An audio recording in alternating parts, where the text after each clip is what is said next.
Hi, I'm Anna Wilds, the franchise economist, here with my fur baby, Katie. Today's topic is the massive pet industry. The customers of pet businesses are really the pet parents, as pet owners are known.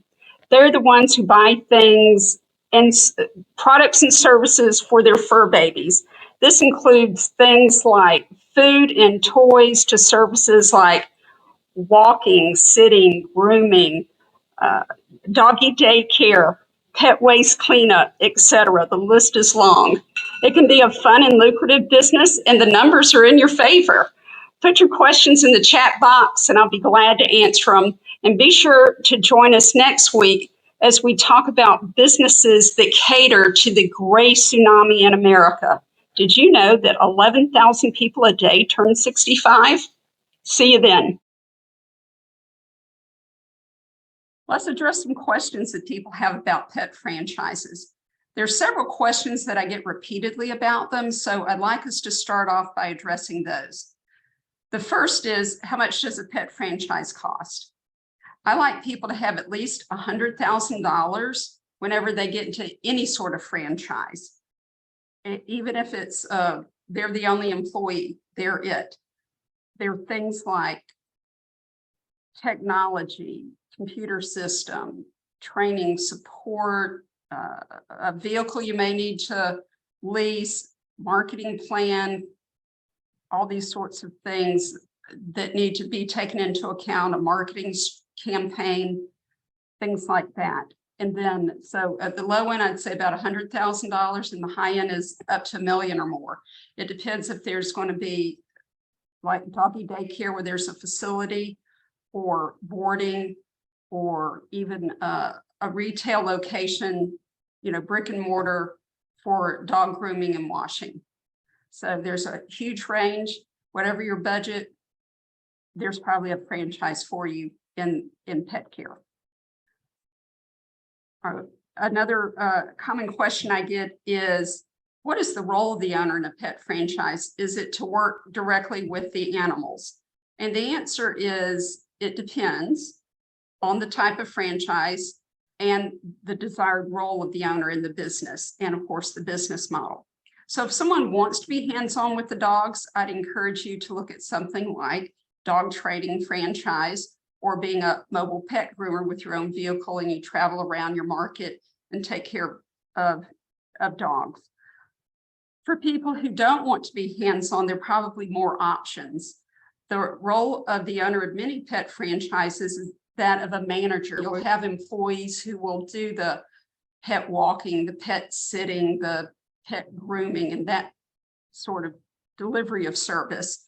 The role of the owner is to manage the business, manage the employees, network in the community, be the face of the business in the local community. And so if the role of the owner is in a management level, they won't be hands-on with the animals. Another good question that I get often is, who makes a good pet franchise owner? The only thing, the answer is, it's a huge wide variety of people. There's not any one type person. The only thing that would be common across all the different people that make great pet franchise owners are just their fondness for animals or pets. If you've been following me for a while, a consistent theme of mine is experience is not necessary. If you have a lawn care business, you don't have to, mow lawns growing up. If you own a roofing franchise, you don't have to come from the roofing industry. With a pet franchise, I'm going to say you probably need to have had experience being a pet owner and have a fondness for animals. But other than that, people come from all backgrounds, everything from police officers and veterans to people in the corporate world to people who are exiting their primary career and they're looking for a retirement career or a second career. People who want to exit the corporate world, they're looking for what we call an exit strategy. And there may be someone who's very senior been let go or sort of an early retirement package, but may have 10, 12, or 15 more years that they want to work. And so they're looking to leverage their expertise, their skill set, their abilities in a business. And so many people say they want a fun business, and many people find pet franchises to be a really fun business.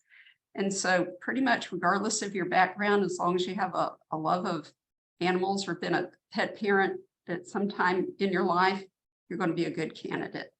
All right. Here's a great question about competition. People always say, but what about PetSmart and veterinarians and mobile groomers that are in our market? You know, how can a pet franchise come in and have any market share? Well, the answer is there is unmet demand. My research shows there's 69 million dogs in America. There are not 69 million groomers out there, or veterinarians or pet stores and that sort of thing. Yes, you can buy things online. That's wonderful. But the point is, this is just a massive market. It's about $100 billion a year. That's a B, $100 billion a year industry in America, and it's continuing to grow. It had a tremendous surge during COVID, but we calmed down from that big old surge. But now moving forward, there's still 5% compounded annual growth expected over the next few years. So this industry is not slowing down, it's continuing to grow. And with the current number of dogs, even if there weren't any, even if there wasn't any growth, but there's still a tremendous need, there's unmet demand, and there's plenty of opportunity. Nobody's got the market cornered. I know in my local market, the groomer, I've called 3 different grooming companies, and there's one is just not even taking on any new customers because there's such demand. One of my favorite questions to address is this: do you really need a franchise for pet walking or pet grooming or pet sitting? And I'm going to say yes. Absolutely. Where franchising excels is in highly fragmented industries where there's no national competition and there's just, you know, mom and pop independent business owners in a given market. And pet walking, pet sitting, pet grooming are usually done by individuals or families that have started a business from scratch and they're doing it. But franchising, with their business model, their training, their support, their marketing savvy, and their IT efficiencies in running the business, they just make them so much more efficient, and they make them scalable.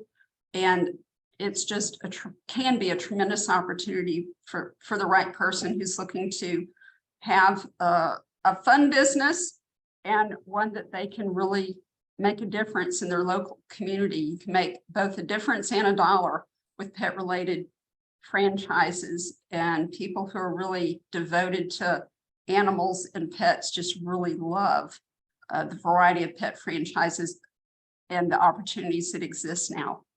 Thank you so much for joining us today. This week, we're going to talk about franchises that cater to the aging demographic in America. It is just a massive opportunity. And I also want to encourage you to please follow us on our company LinkedIn page called Select Franchises.